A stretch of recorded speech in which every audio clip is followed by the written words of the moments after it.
Of American parents. He grew up in Michigan, where he studied Greek, Latin, and the classics under the Jesuits. In 1968, he entered Harvard, where he studied Western intellectual and cultural history and depth psychology, graduating with an A.B. cum laude in 1972.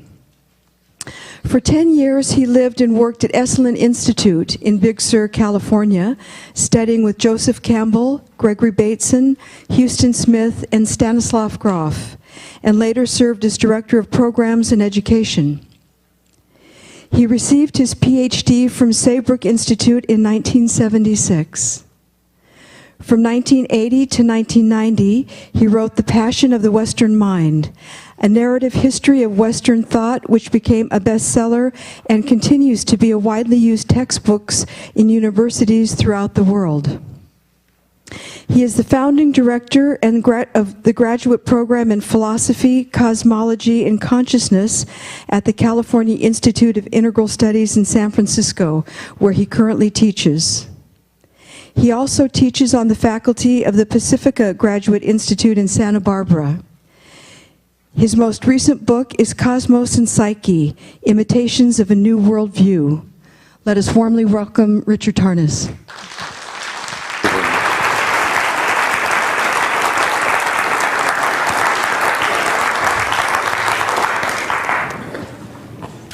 Thank you very much, Robin. It's very kind of you to welcome me in that way, and all of you. Thank you also to Cody. I'm here actually in a somewhat different role than many of the presenters this weekend, in that I would not describe myself as a 2012 expert or a scholar of Mayan cosmology or esoteric indigenous wisdom traditions. In some respects, when I considered myself being up here today, I had this image of there's a Gary Larson cartoon where an elephant is sitting at a piano bench in front of a concert piano, in front of a hall filled with people, and he's thinking to himself, "What am I doing here? I'm a flutist, for God's sake."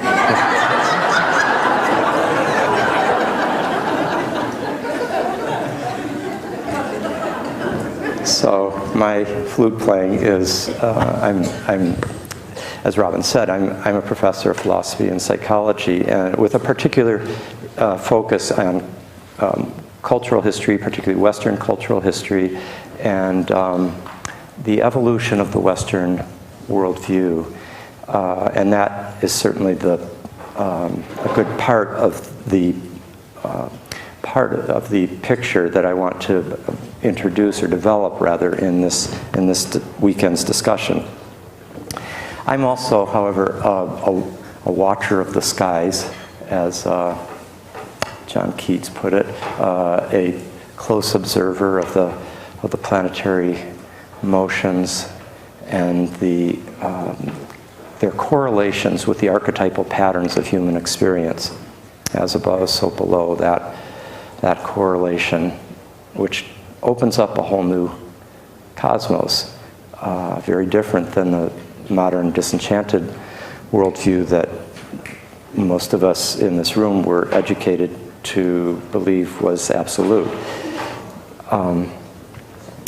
In a sense, that's the night side, the watcher of the night skies. That's the night side of the worldview, while the other side of my work, I suppose, would be more the day. The night ruled by the moon, the day ruled by the sun. Nietzsche said, and thus spoke Zarathustra, "The world is deep, deeper than day can comprehend." The world is deep, deeper than day can comprehend. In a sense, deeper than the solar consciousness by itself can comprehend. We need the solar and the lunar. That reminds me, in terms of that, as the correlations between planetary movements and the archetypal patterns of human experience, and what that opens up in terms of the worldview. The word that's in the title of my book that Robin brought up, it's actually intimations of a new worldview, not imitations, but intimations of a new worldview. They intimate. It's a great word, intimate, intimations. It comes from, in my use of it, from Wordsworth in that great poem, Intimations of Immortality, from Recollections of Childhood. That's a great ode. Not in utter nakedness are we born, but trailing clouds of glory. It's a beautiful poem. So today we'll try to see with both the eye of that is opened up by the day and that by the night, the clarity of the solar and the depth of the lunar night. So we need both.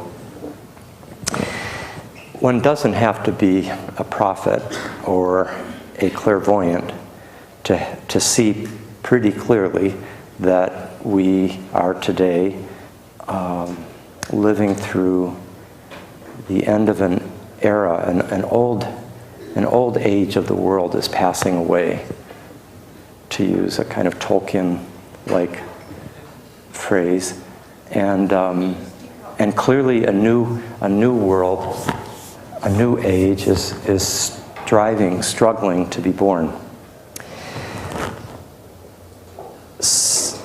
And I think it was Jung who probably described this in a kind of prophetic moment in the 1950s when he wrote in The Undiscovered Self that famous passage where he describes the kairos, the Greek word for the right moment for a great, profound transformation of the symbols. I knew that I came equipped with a coat and a tie and a long sleeve shirt, but then as I was coming over here I thought, I think my $4 shirt from Bali bought in the marketplace will be just right for today. So Jung, all right, let me put this up higher then. So this is Jung, 1956, in an essay called The Undiscovered Self, which is that work he was writing, in that amazing period of his last 10 years of life where and this is between age 75 and age 85, where he wrote so much of his most significant work, Synchronicity, an acausal connecting principle. He wrote Answer to Job, his most profound religious, philosophical work of historical analysis. He wrote Memories, Dreams, Reflections, Ion, Mysterium Conjunctionis. I keep that as an image of what you can do in your 70s and 80s. So this is Jung. A mood of universal destruction and renewal has set its mark on our age. This mood makes itself felt everywhere, politically, socially, and philosophically. We are living in what the Greeks called the kairos, the right moment for a metamorphosis of the gods, of the fundamental principles and symbols. This peculiarity of our time, which is certainly not of our conscious choosing, is the expression of the unconscious human within us who is changing. Coming generations will have to take account of this momentous transformation if humanity is not to destroy itself through the might of its own technology and science. So much is at stake, and so much depends on the psychological constitution of the modern human being. He's got the right balance there, I think, between that sense of much greater forces are at work than we can control, and yet at the same time, so much depends on us.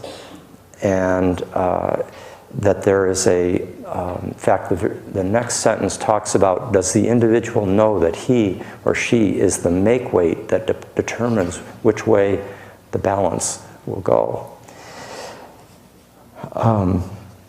It takes a lot of courage, a kind of spiritual courage today, to look squarely at the state of the Earth community, the extinction of species, the extreme climate changes, the melting of the polar ice caps. I don't have to give the litany. It takes a certain courage of heart and spirit to take it in with open eyes in a kind of unflinching way. And it's not at all rare to get caught in a kind of apocalypse complex that can sort of possess one as one takes in the extent of that which is dying right now. The New York Jewish philosopher Woody Allen put his finger on this with his customary Schopenhauer-like clarity in a speech he gave to the graduates some time ago. More than at any other time in history, mankind faces a crossroads. One path leads to despair and utter hopelessness. The other path to total extinction. Let us pray we have the wisdom to choose correctly.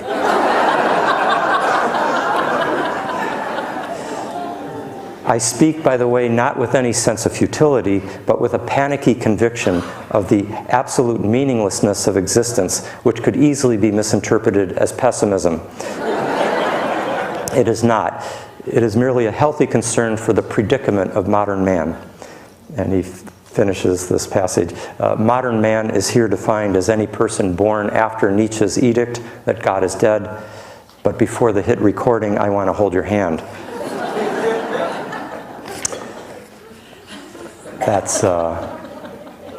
That would be between 1882 and 1963. We got it in here in 64, but they recorded it in 60. Anyway, so that's Professor Allen, who gives us a few hints as to what went wrong. Because in that one little passage, he is able to integrate, he's able to show, even unconsciously, the interconnections between, on the one hand, the very real biological, ecological, empirical crisis of the world, but he's connecting it to a psychological, a crisis of vision, a crisis of soul, and he's grounding that in a particular worldview, which is the worldview of disenchantment that Nietzsche's powerful phrase, the death of God, or God is dead, is alluding to. The death of God is a shorthand way of saying the destruction of the metaphysical world that took place in the aftermath of the tremendous empowerment of the modern rational mode of apprehending reality. A certain type of rationality, not rationality period. There's other forms of reason. There's more spiritually informed forms of reason and so forth. It's not that reason is the problem. It's a certain form of rationality. So he's connecting all those things together in this short little discourse. And he also, and I'm sure entirely unconsciously, is connecting this to a certain view of the modern human being by summing it up in the word man, or modern man, which is a one-sidedly masculine rendering of the whole human being. In some sense, one could say that the crisis is a masculine crisis. That's not quite right, though. I'd say it's a solar masculine crisis. I'd like to make the distinction between the solar-lunar polarity and the masculine-feminine polarity. There's a huge overlap between them. It's very important, that overlap. But there's also a distinction, because there's a solar feminine as well as a lunar feminine. There's a lunar masculine as well as a solar masculine. We have that in the astrological tradition. The sun is the part of us that seeks to be, to shine, to be that individual, that powerful single light in the sky, to be that individual heroic entity that is shining, manifesting, being in the world, that goes out and does its journey, that achieves, that acts, that goes on its heroic arc. All of us have that in us. The moon in our birth charts, in our being, is also central to who we are, but in a different way. Like the sun is who we are. The sun is that sense of individual selfhood and that impulse of the personal individual will and consciousness. But the moon is who we are before we even think about who we are. The moon is the psychosomatic ground of our being. It's our body, our soul, our ancestry, our community. It's our relational field. It's our being out of which the solar consciousness emerges. And it's not that the sun is conscious and the moon is the unconscious. That's often said too, but that's also not quite right. The moon is what the solar consciousness tends to be unconscious of.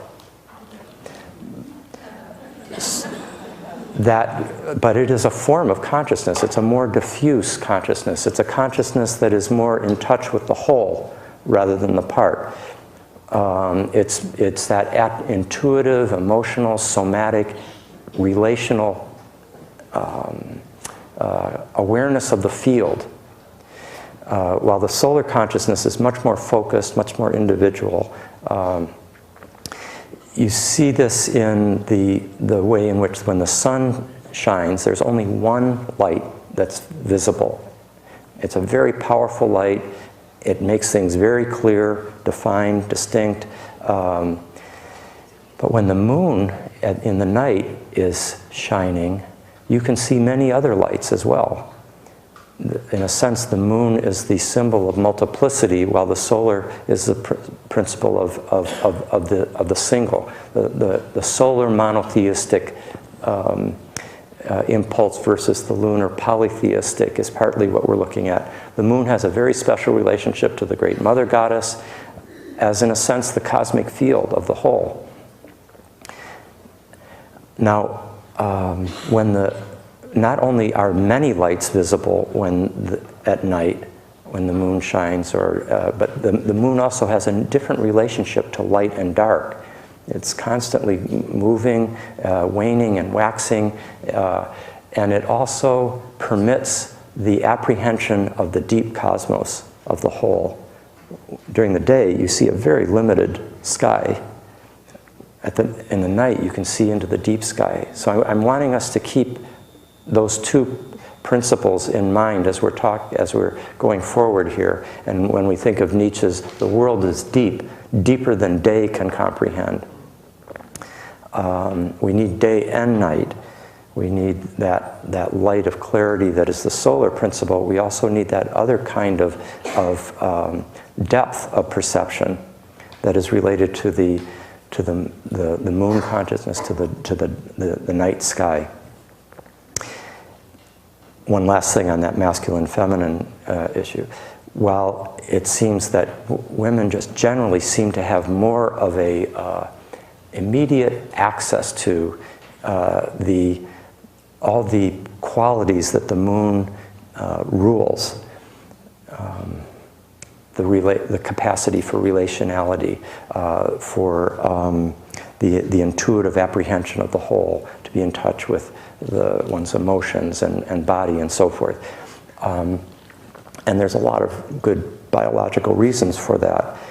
the very nature of the psychosomatic development of a young girl is totally different than a boy. And at the same time, women, particularly in our time, are experiencing and cultivating, developing this very this solar dimension of the feminine. And it's not like to be an individual woman who shines and achieves on her own terms, to be her own center of life, rather than to project that center onto, the husband or someone else.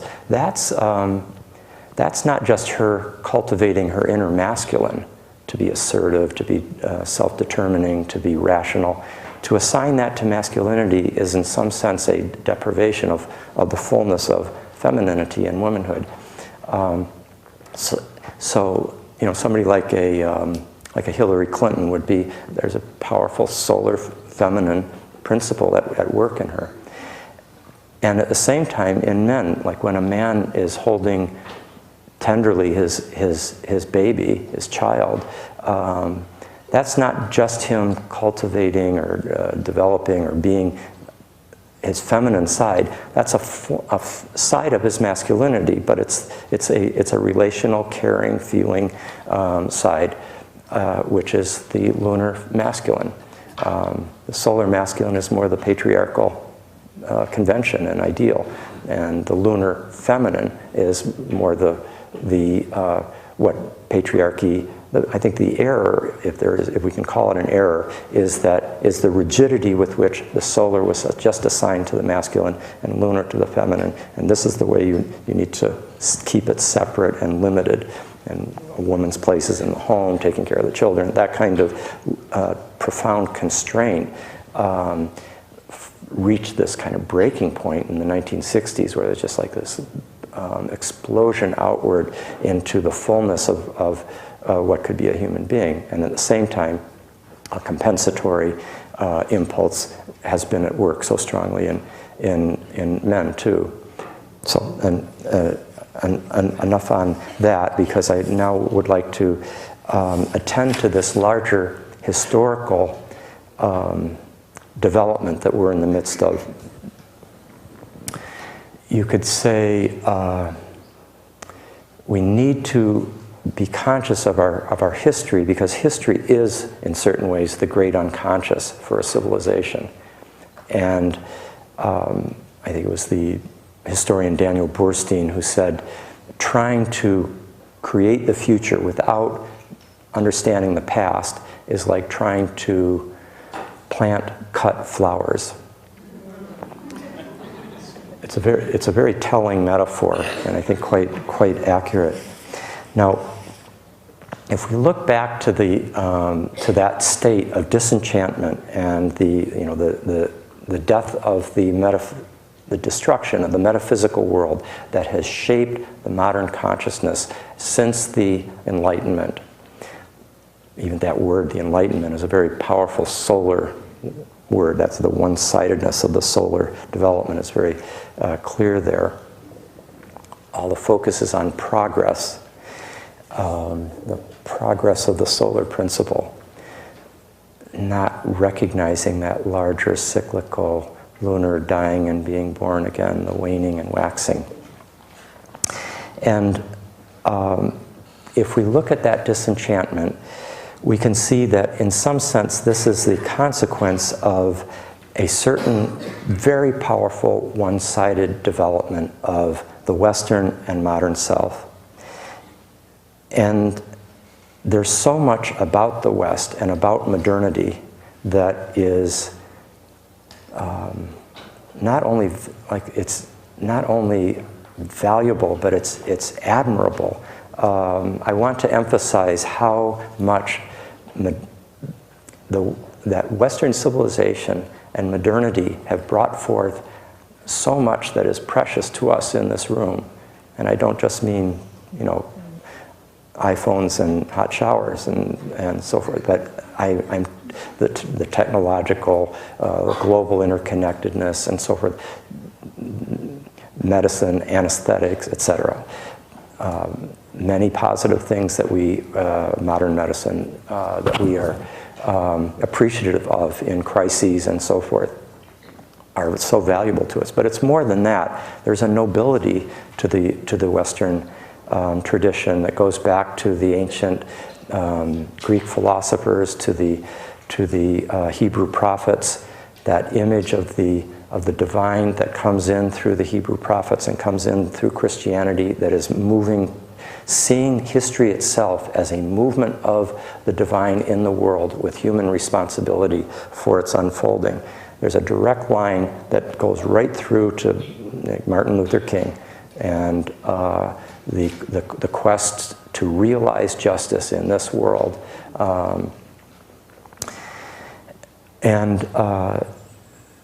There's a dynamism, there's a heroism, there's a brilliance to the Western and modern project. It's a Promethean light of tremendous intensity and dynamic power. But what a shadow that light has cast. What suffering has been caused by that juggernaut for other peoples, for other cultures, other religions, for also other forms of life. So much of the biosphere of the Earth community has been so profoundly affected, destroyed by this powerful, one-sided development that in its, one could see it really as being, in retrospect, what the modern mind thought it was doing in objectifying the world and saying that reality is what we can sense and measure quantitatively and understand rationally and develop and exploit. That entire approach to the nature of matter, of the earth, of nature, of reality, is grounded in a certain psychology of being that is unconscious in the modern mind and in the modern self.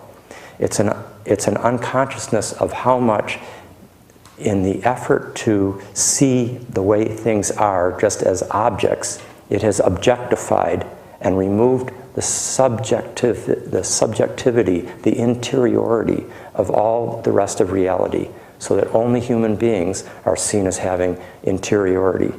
Only human beings are seen as having consciousness, conscious intelligence, the capacity for meaning, for purpose. These are seen as being human attributes, and the world itself, the cosmos, out of which we emerge, is seen as being purposeless, without intrinsic meaning. This, in retrospect, we can see that the disenchantment of the world, of the modern cosmos, has essentially been a projection of the modern self's will to power. It's the shadow of our will to power. And the consequences of that are enormous, because when you have a disenchanted universe, then literally nothing is sacred. It's desacralized, the whole cosmos. Therefore, everything can be used, appropriated for profit and power. Everything. And all you have to do is turn on television for a half an hour and watch how everything, like just in commercials, for example, advertisements, whatever it is, beautiful vistas of nature, noble works of compositions of music, the beautiful human body, all these are appropriated to sell products. And then ancient forests can be seen as nothing more than commodities of lumber that, and children's minds can be seen as essentially marketing targets, and indigenous tribes can be seen as outmoded relics of a past that needs to be pushed aside for progress to occur. And mountains could be seen not as sacred, but as mining sites and offshore drilling totally changes what the sea is seen as being valuable for. It's an objectification of the world. And the problem, when you combine that exploitative juggernaut against the world with the spiritual hunger that comes, the emptiness that comes from living in a disenchanted world where that is ultimately seen as without intrinsic purpose or meaning, there's an impulse to attempt to fill that void with the only thing that that form of self, of psyche knows, and that's material goods. And so a kind of consumerism combines with this corporate, technocratic cannibalizing of the globe, and it moves at a tremendous pace, which we are now seeing the critical stages of. We've never seen, ever in history, a civilization that has done this experiment, which is to go decade after decade, century after century, under the conviction that the world itself, the cosmos, is intrinsically meaningless and purposeless, and that only the human being is the source of any meaning and purpose in the world. This is the in many ways the turning point that we're at, because you can see how nothing reconfigures, nothing has the power to reconfigure moral values than a mortal crisis, a near-death experience. And in some ways, and here I would agree with the point that Daniel was making earlier today, how much it seems as if, whether we could say it's the human being that's doing this or perhaps the cosmos itself, we're constellating an initiatory encounter with planetary mortality that in some sense is effectively producing a shamanic descent and transformation. And this is perhaps exactly what most needs to happen. There's, you know, that famous sentence by H.G. Wells, we're in a race between education and catastrophe. I would rephrase that we're in a race between initiation and catastrophe. In Joseph Campbell's kind of summation of the initiatory rites of passage, he emphasizes how much there's and he's drawing on many others' work, anthropologists and so forth, but his main narrative description is that the initiate is basically removed from the tribe, separated from the whole, from the mothers, from the tribal community, and is put through a series of ordeals. It's put through a crisis of meaning, a deconstruction of the old identity, an encounter with mortality, often intense suffering, even of a physical kind. And this crisis is precisely what is necessary to allow the person to come into contact with the deepest archetypal sources of meaning that inform life and death. And that is the death rebirth mystery. As a result of entering deeply into that experience, there's a destruction of the old self and of the old worldview, and a movement back into the world with a new sense of identity that is grounded in some sense in the depths of the whole. And one is no longer so much trying to prove oneself. One's own deepest aspirations are coming from the depths of the world itself, and one is serving the whole rather than serving the part. I love that that sentence from Joanna Macy, talking about elders. Here's another great elder. I think she just turned 80 in the last year. Another great elder who perfectly you know, a great writer can, in one sentence, summarize a very complex reality and with great simplicity. And she was addressing the whole issue of how should we direct our activities, given the fact that there are so many things that we could direct them to, and you know, should we save the whales, or should we work on behalf of hungry children, and so forth. And she says basically everything is so interconnected that whatever you are doing is in some sense going to be helping the whole. And the point is to give yourself with as much, whatever it is that is most drawing you from your own intrinsic depths of authenticity, that, you know, to go back to Joe Campbell, the following your bliss, that's the passion that is you, that where you are feeling most fulfilled. That's what's going to carry you into serving the whole in the best way. And she summed this up by saying, the truth is that all aspects of the current crisis reflect the same mistake: setting ourselves apart and using others for our gain. And then she goes on, so to heal one aspect helps the others to heal as well. Just find what you love to work on and take joy in that. Never try to do it alone. Link up with others. You'll spark with each other's ideas and sustain each other's energy, which I think is exactly what we're doing here. Now, when we look at the mystery of the evolution of the Western consciousness, and I'm emphasizing the West not because it's the best or the most important, obviously, somehow that this is where true civilization is, that typical Eurocentric or later North American Eurocentric Western hubris. Far the opposite of that. We all in this room have, I think, a profound awareness of the deep spiritual wisdom that was cut off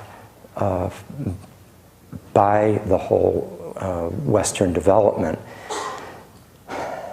And yet, if we don't understand the West, we are not going to be in a position to make a difference in the world today, because the assumptions and operating principles that inform Western civilization and modern civilization in particular are affecting every part of the globe now. The most distant South Pacific island or Arctic iceberg is being affected by the modern mind. And we need to grasp this modern mind if we are to go forward. We also, many of us in this room, are Western by our inheritance. And there's an elders tradition there too. And there's a lineage that we need to know. We need to know our ancestors.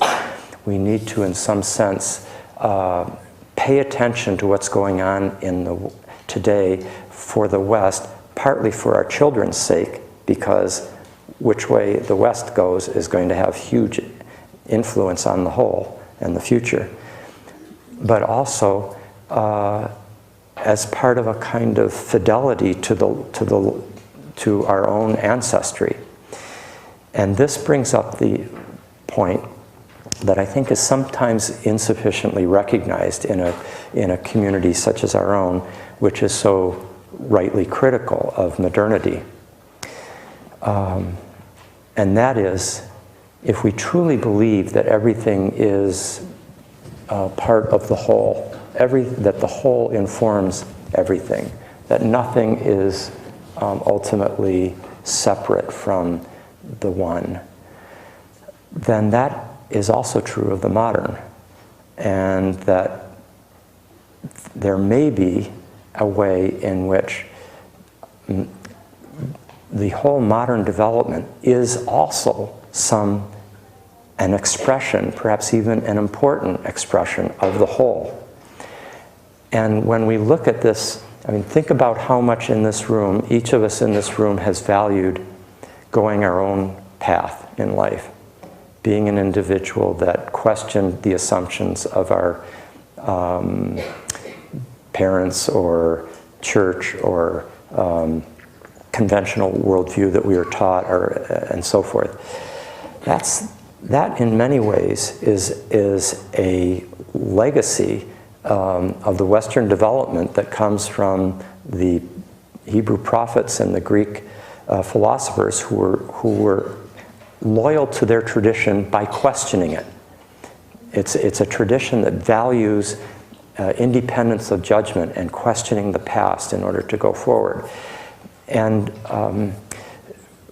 I think the capacity to change worldviews and to synthesize multiple worldviews and to take in different perspectives and not simply live within the absolutely certain culturally sanctioned worldview that has been passed on for many, many generations. That's something that is very new. For thousands and thousands of years, human beings did not experience that multiplicity or that autonomy or that uncertainty, therefore, or that responsibility. So we've got a lot that goes into this package that we're given. I think if we consider the mystery of why this disenchantment of the world may have happened, and how disenchantment, cosmological disenchantment, went hand in hand with the empowerment of the individual self and the empowerment of the autonomous rational intelligence, I think we can see that in some ways it looks as if there's been a long constellating, developing of an individual self that experienced a separation from the whole and is now going through, after much growth and development and triumph, is now in some sense going through a descent. And if we get back to the solar and the lunar, we can see that part of the great myopia of modernity was to think only in terms of progress and only in terms of the heroic ascent. There's been a lot of criticism of the hero archetype in our time by archetypal psychologists, Jungians, feminists. Many people have accurately discerned this shadow side of the modern lone cowboy heroic ego that has that in a way is the legacy of the solar monotheistic worldview that constellated it. That's why we have a phrase like the Cartesian solar monotheistic ego. See how we're combining a lot of, I mean, there's religion, there's psychology, there's science, everything's combined into that.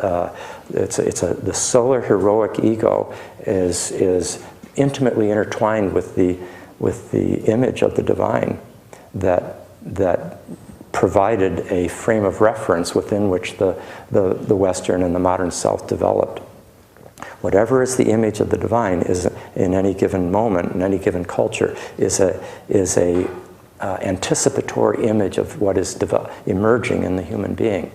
And something huge is emerging right now in the human being by this great transmutation in people's experience of the divine that's taken place in our lifetime. I mean, think how unthinking was the masculinity of the divine in mainstream Western religion, universally shared up until the day before yesterday. And yet how powerful is this sense of the emerging awareness of the feminine dimension of the divine that's happened in the last 50 years. Jung's answer to Job is a brilliant analysis of that and a prophetic anticipation of it. He basically he puts God on the couch in answer to Job. He's writing this, he's 70 years old. He's got a whole lifetime of deep, psychological work and healing, and he does this analysis of the Bible and how God. He says, God, when I listen to the way you're, justifying how you do this and that in the Bible, it sounds a lot like my psychotic patients. And the answer to Job is, that is to Job's confrontation with God, is the divine feminine. It's Mary, it's Sophia. That's in Jung's answer to Job. It's a brilliant sort of detective work as well as prophetic spiritual work. I think that we can see that in some sense, the reason that we look around the world today, we know how much we need these initiatory rites of passage, and they don't exist in our at a sufficient level of cultural sanction and spiritual power in our society, and haven't for many generations. And think about a point that was being made earlier today, I think by Daniel actually, in thinking about the tremendous psychedelic revolution of the 1960s. And one day at Esalen, we had a conference on the psychedelics with Stan Grof and Albert Hoffman, who discovered, synthesized LSD. Sasha Shulgin, who did the recovery of MDMA, ecstasy, many others. Terence McKenna was there, and so forth. And one of the points that I'll never forget, Albert Hoffman, who came from Switzerland, he was in his 70s then, he just died now, this was in 1984, he just died very recently, over the age of 100. When I visited him in Switzerland with Stan, not that long ago, a few years ago, I asked him when was the last time he had an LSD experience. He said, well, it was just a couple of weeks ago, actually. He lived up in the Alpine meadows and overlooking the French Alps from outside of Basel, and he said, I wanted to greet the spring with, he took a small dose, but he just said how much what's needed today is the recognition of the soul of nature. That's what's been lost to the modern vision, and with such tremendous repercussions, so destructive. But the point that he made back in the mid-'80s at this conference, I've never forgotten. He said, he used to call LSD my problem child. And he said he felt the reason that it caused so many social dislocations, and there was such a tremendous negative reaction by the establishment against it, with this kind of panic, as it was being misused in many ways. And he said it's because the West did not have an adequate structure of initiatory sacred rites of passage to be able to accommodate this powerful sacred medicine. And it is, it's the most powerful ever discovered. It's more, it's micrograms. Ayahuasca is just as powerful in its effect, its psychological, experiential results, but just in terms of pure microgram per microgram, LSD is the most powerful ever substance experientially ever known to human beings. And this is a profound point, and I believe that as we try to think about why is it that we don't have rites of passage that are adequate, why don't we have sacralized containers of the death rebirth mystery that could serve as vessels for individual transformation, which then permits people to tap into the anima mundi, into the sacred cosmos, and we live in an uninitiated society, as a result of which everyone who's in charge is still adolescent. You know, the initiation moves the adolescent consciousness, the child adolescent, into the spiritually, psychologically mature form of the human being that thinks 7 generations hence rather than the immediate satisfaction of the ego, and that is capable of sustaining the spiritual and material life of the community from then on. And when we contemplate why is there that absence, one could say it's because of the metaphysical blindness or myopia, or the save us from Newton's sleep, the one eye of the Newtonian Cartesian view, to use Blake's term. But it's more than that. If we think that ultimately there is a deeper intelligence that's at work in all things, not just in everything except for this one sex or this one civilization or this one era, then perhaps something more mysterious is going on. Perhaps a profound evolutionary development is taking place in which the reason we don't have initiations is that our entire civilization is going through an initiation, and that by not having these initiatory rites of passage as a matter of course for individuals and communities, we've created this kind of global pressure cooker that is right now at an absolutely critical stage. But instead of us being separated from the tribe, from the tribal community, we've been separated from the whole community of cosmic life, from the anima mundi itself, and went on our solar individual journey of the modern self and the modern mind, which ends up with that sense of being a stranger in a strange land, of the Woody Allen choice that we find ourselves in, the Nietzschean, is not night closing in on us? Is there still any up or down? Is it not becoming colder? That's Nietzsche. And he's recognizing the consequences of this destruction of the metaphysical world. And I think because we are always thinking of our history and our evolution as a modern heroic ascent, like the sun conquering the darkness at dawn, rising, going higher and higher in the sky, it's been all ascent, all progress. And it left out of the picture the fact that the sun has to go down. The sun has to descend. Nietzsche also saw this. He said, I call on all those who are brave enough to go down, like the sun. There has to be a descent into the night, the lunar ground, into the unconscious, into the anima mundi, which is the crucible of the death, rebirth, transformation. Into the shamanic descent has to happen. And that's what we're doing.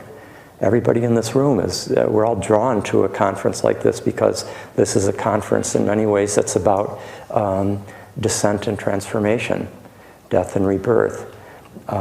Yes, there is an apocalyptic scenario that's being played out and used to frighten by the media and so forth, but there's also a sense that virtually every person in here, I'm sure, has a deep intuition of that this crisis is a birth process.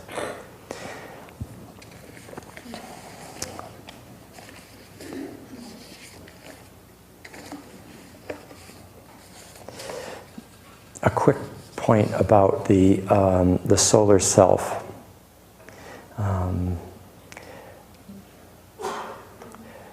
The Copernican revolution is a great mystery. I'm going to say, just to mention quickly what I'll cover here before we end. By the way, I'm very conscious of both all of your position and my position at the end of an afternoon in a hot room on a. So I would like to just acknowledge my gratitude for your attentiveness and patience in a situation like this. I suppose it's a kind of pressure cooker like our global situation. Keeping awake is a great, in the spiritual sense, keeping awake is precisely our challenge.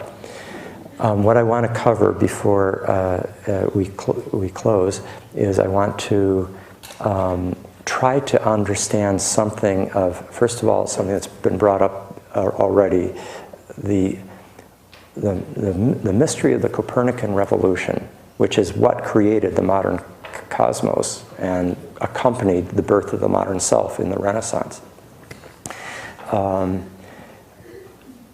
I also want to say a few words about the planetary alignments of our time, particularly the outer planets, the huge T-square that we're going through right now, and then say a few things about our prospects. Okay, so on the Copernican revolution, what a paradox! Like Western civilization as a whole, how noble! Like humanity as a whole, how like an angel! So noble, so in reason, in movement, in grace, and yet that's Shakespeare's, beautiful description in Hamlet. But then also like a horde of infamies, man is. That's Calvin. This incredible Western development where you have the brilliance of and nobility of the Renaissance, of the in one generation, one short period of surrounding the year 1500, you have Michelangelo and Leonardo and Raphael are all sculpting and painting their masterpieces, and the printing press is spreading literacy in an unprecedented way, and Columbus is sailing west, and Vasco da Gama sails east, and the Magellan expedition circumnavigates the globe. The planet starts opening up to itself as a global, a planetary era, to use Edgar Morin and Sean Kelly's term. You have, at the same time that this is happening, literally right as Michelangelo is painting God touching Adam on the Sistine Chapel ceiling, Martin Luther has his breakthrough and begins this enormous convulsion of culture called the Protestant Reformation, which completely changes the field of the modern self, but also of the modern world. The pluralistic, secular, multi-religious, all that is made possible as a result of the Reformation that breaks out of the Catholic imperium.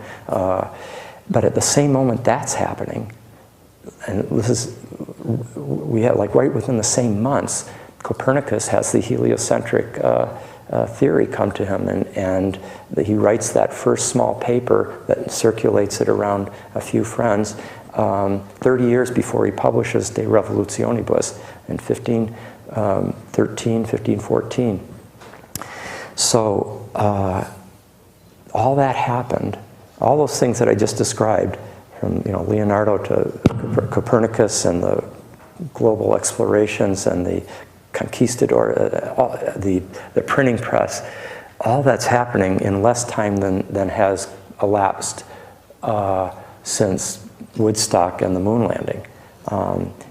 That was, I think of it as the crowning you know, in the sense of birth crowning. That's when the modern self was crowning in the birth. You just start seeing the crown of the baby coming out. That's the beginning, and we're right now at another major stage in this birth process. And yet, given all that dynamic luminosity of our civilization, and also this powerful shadow that it has cast, and the particular role that the Copernican revolution played in deconstructing the old sacred cosmos, centered on the Earth, with the planets and the stars, expressions of the divine, of the gods, of the divine will.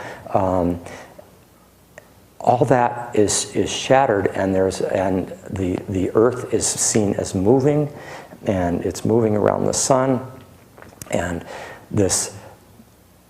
that was in many ways where the disenchantment of the modern cosmos begins.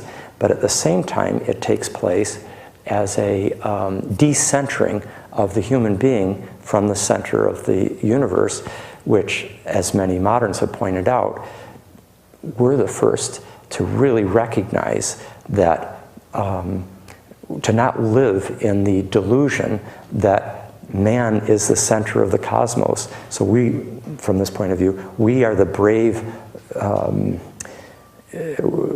we have the braveness and clarity of mind to see that we are just a speck of dust moving around on a planet, moving around one sun amongst billions of suns, and so forth. So that we have this kind of modesty, this humility, compared with every previous society, the primitive tribes, and so on. They all lived in this delusion of being so important, and they were the center. And I've always had a problem. Why does that not sound very humble? And why do all the geocentric, all the indigenous societies that saw the Earth as central and as not moving, why do they seem to have often a much more relational connection to the whole, less filled with hubris? And it took me a long time to figure this out. And one day, I read a New York Times column by Anna Quinlan, who used to write for the Times, and it was Mother's Day. She was a mother of 2 young children, and she was writing from San Francisco while her 2 little children were still in New York, and she wanted to somehow describe what that was like to be separated from her 2 little children, but also how the 2 little children felt about it. And in one little phrase, it suddenly, I got the kind of cosmological ramifications of it. She said, the center of the child's universe is the mother. And I thought, well, that's right. It's not, the center of the child's universe is not the child, it's the mother. And the center of all the pre-modern and non-Western cultures in their cosmology, it's not that the human being was the be-all, end-all center of the cosmos. The Earth was, and the human being was embedded in the Earth, as the Earth was embedded in the cosmos, all of which was ensouled. And the human being had it was almost like more in the womb of the whole. And the animals were kindred brothers and sisters and so forth. It was a very different relationship to the whole. Now, and that made me realize that what happened with the modern mind when the Copernican revolution, this absolutely brilliant breakthrough, I mean, really, in many ways, I agree with Goethe when he says, in some ways, it's the greatest breakthrough of intellectually of all time. He said, greater than the Bible, which was a lot to say back in 1800. And what happened was that there was a powerful disconnection that the modern mind and modern self did from the Earth. We have a term in psychology called cathexis and decathecting. Like when you decathect from, okay, cathexis would be like the flow of emotional and mental energy towards someone. Like if you're in love with somebody, or the child's feelings about the mother, there's a cathexis there. It's a powerful flow of emotional energy, of eros and so forth. When one falls out of love, that's one decathects. Okay, it's Freud that brought that term in. Well, the modern mind, in some sense, went through a profound decathecting from the earth at that moment. Carolyn Merchant talks about it in that book called The Death of Nature. And there was a cathexis to an identifying with the sun, with the solar logos, with the divine light that was the new center.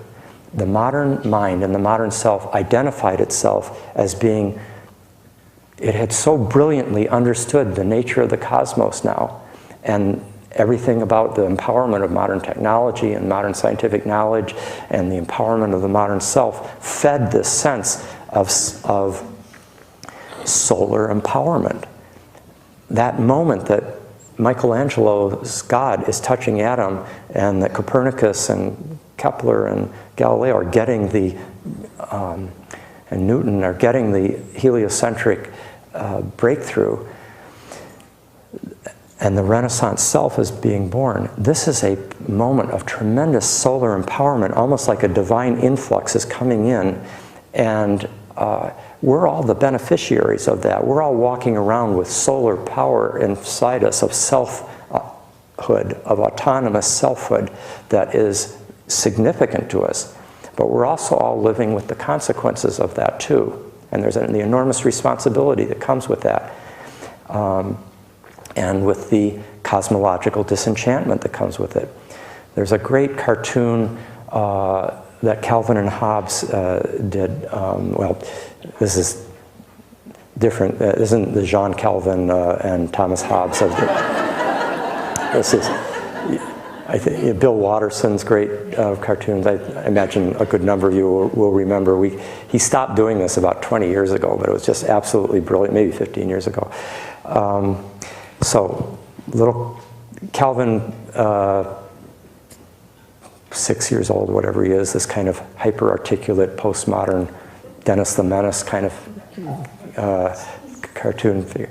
So he's looking up at the night sky in the first image, just silently looking at the night sky, this little.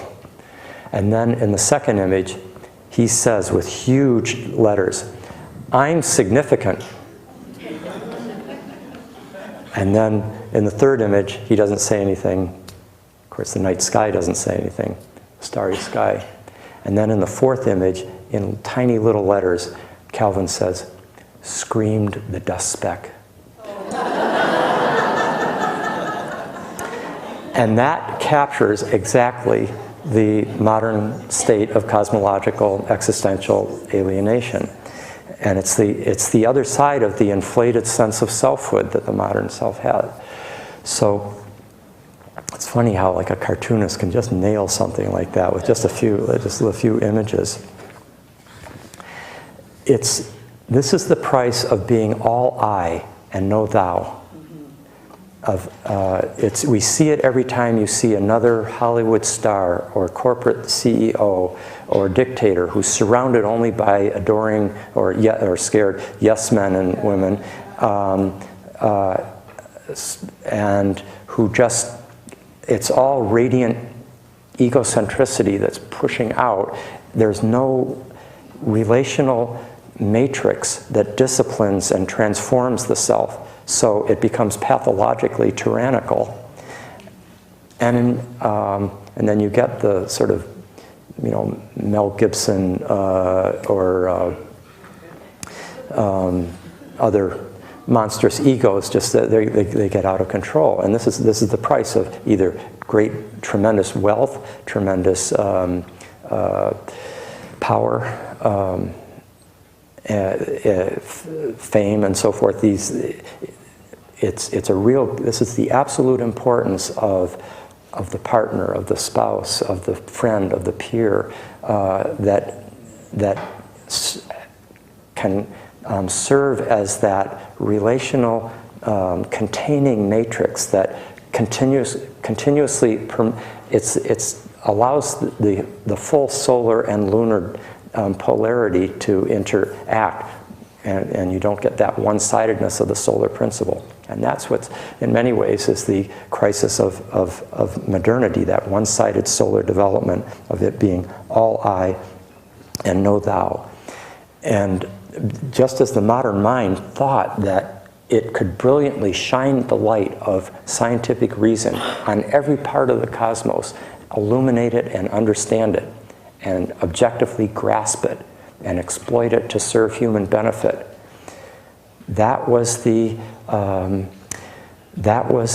inflation of identifying with the sun, the solar logos, and losing a connection with the ground of the earth and of ensouled nature. And the cure for that is a descent, a shamanic descent, a transfiguration, a transformation, a deconstruction of the old self. But that's also part of the cure is listening, like what the lunar part of ourselves does, the way a mother does with a child, which is listen. The capacity to listen and not always be the solar radiant centrifugal force, but to be able to start listening to the other sources of wisdom that humanity has. All those cultures that were just regarded as primitive, but have absolutely crucial keys to our future.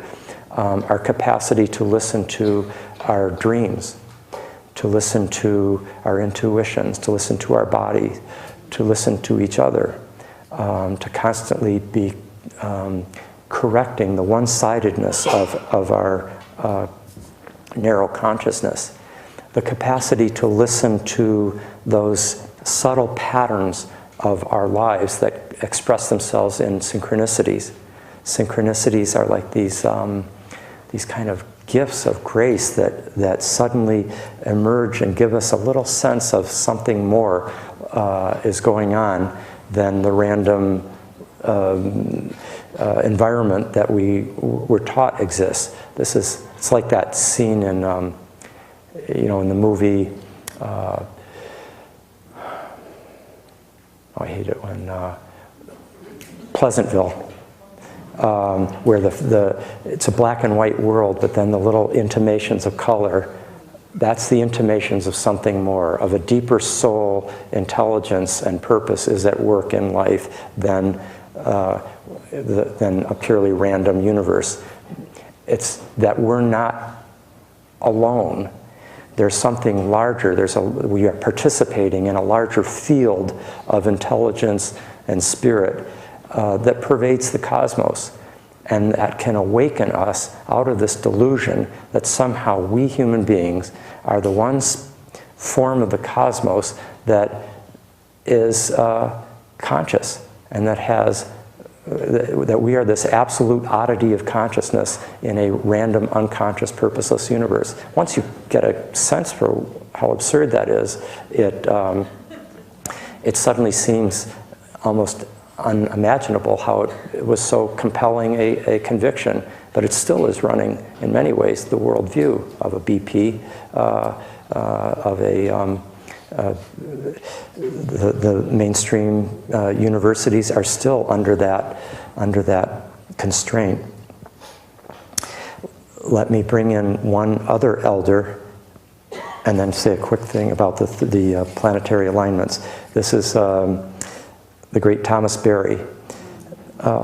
We need a spirituality that emerges out of a reality deeper than ourselves, even deeper than life.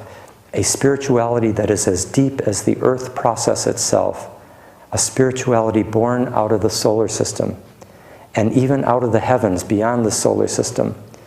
There in the stars is where the primordial elements take shape, in both their physical and psychic soul aspects.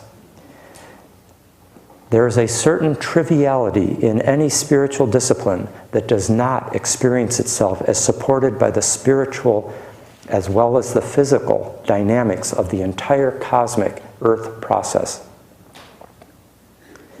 A spirituality is a mode of being in which not only the divine and the human commune with each other, but we discover ourselves in the universe and the universe discovers itself in us.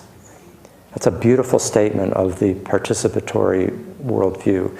There's echoes of Rudolf Steiner in there, but it is also very much a kind of prophetic awareness of the absolute need to reconnect to the sacredness of the earth that Thomas Berry in particular brought to the Western religions as a Catholic priest himself.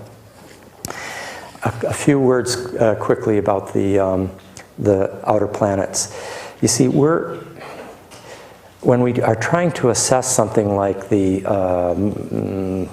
solstice, the winter solstice lining up with the galactic center, we're handicapped by the fact that we don't have any empirical, historical, we can't look back at, well, here's what happened the last 6 times that's gone on, so we can see a pattern. We only have a kind of intuitive or prophetic, divinatory way of knowing in relationship to that. But in terms of the movements of the planets, and I will also include those bodies discovered in the modern period named Uranus, Neptune, and Pluto, which we have those are the 3 bodies in the solar system for which, past Saturn, we have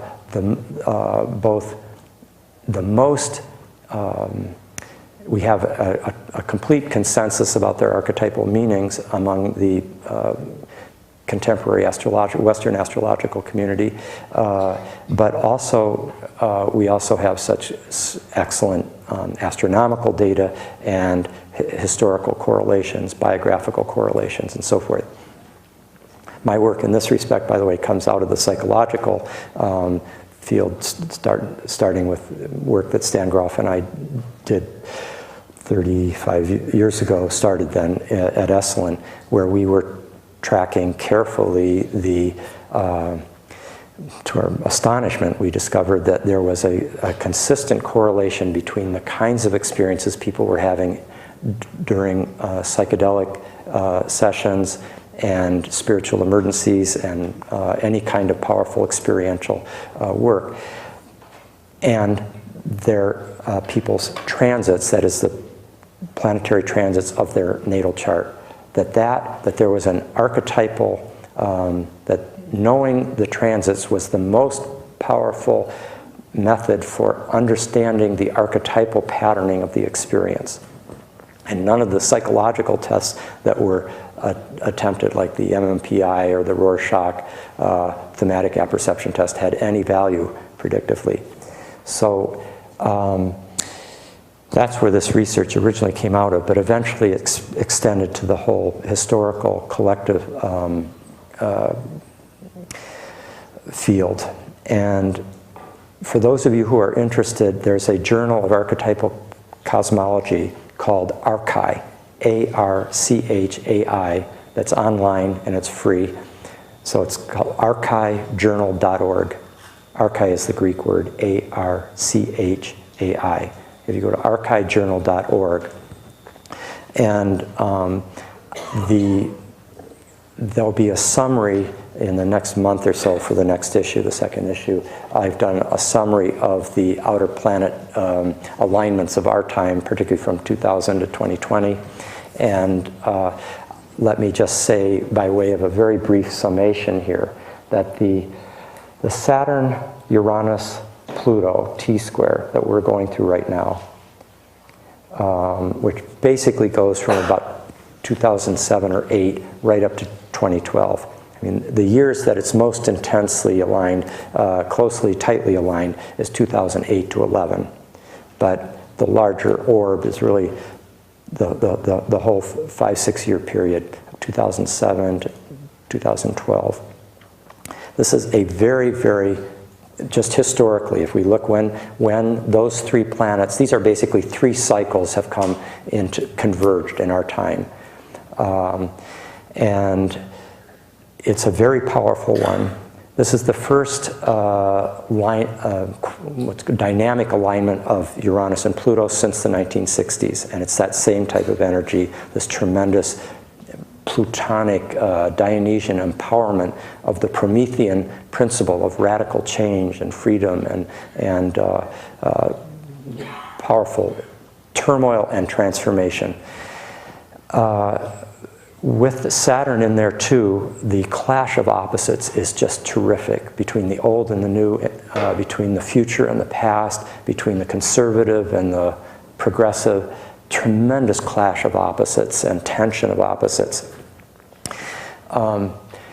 And there's only been 2 T-squares in the last 200 years of those 3 planets, and they both coincided with global economic collapses. 1929 to 33 was the last one, and the one before that was the 1873 to 76 period, which economists point to as the other worldwide depression that this one most resembles.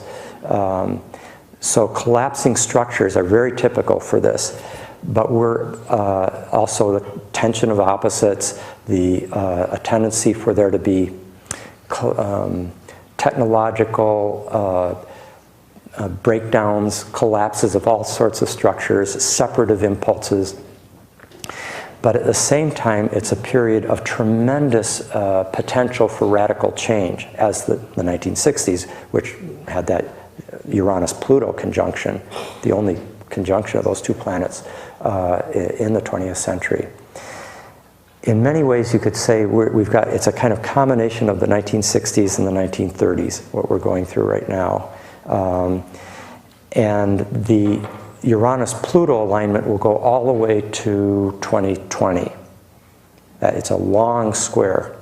And so while this more tense, I would say in many ways this T-square is the defining moment of a 5-year period, a kind of eye of the needle of a kind of ego death of an old way of being. Structures, corporate structures, governmental structures, patriarchal structures, psychological, relational, marital, all sorts of structures are being tested, collapsing, that which is, and others are,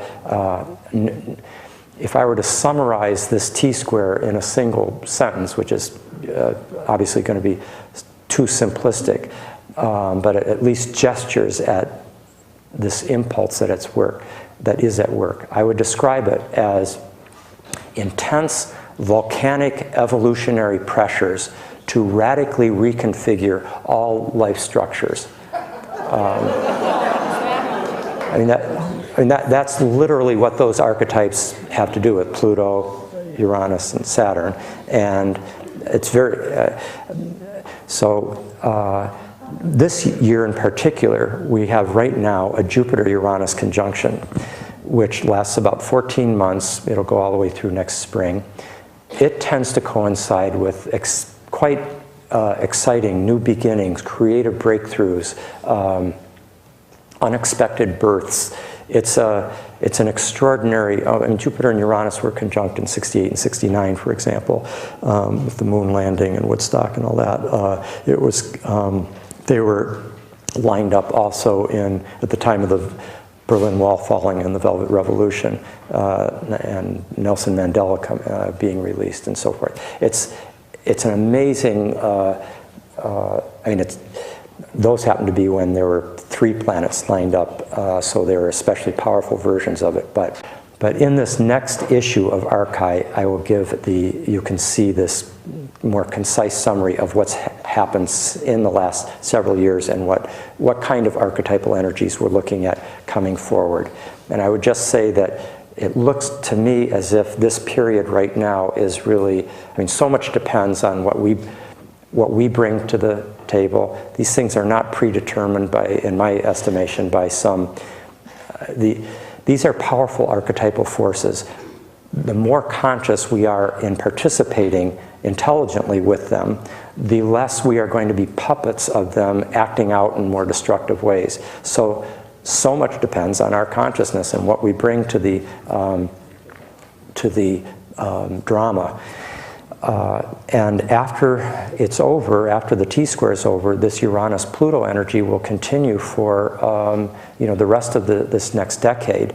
And while it is still, it's a dynamic, intense, and often stressful energy, there's tremendous potential for an accelerated change and the birth of a new horizons tend to open up with great rapidity. And if I were to think of a particular single sentence that I think most is helpful to remember, it's a beautiful sentence that Friedrich Nietzsche used in the last year of his life, well, the last year of his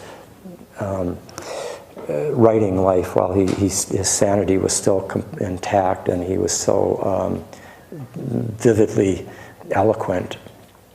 And he summarized in a single sentence the mystery of the insight of the ancient mystery religions. What he said could also be said, it's really the essence of Christianity as well, and the whole Judeo-Christian tradition. All pain is birth pain. All pain is birth pain. As soon as one grasps that, everything changes. And how we experience suffering ourselves in our lives, how we engage with a greater sense of trust in the process of the whole is completely transformed. All pain is birth pain. Okay, thanks a lot.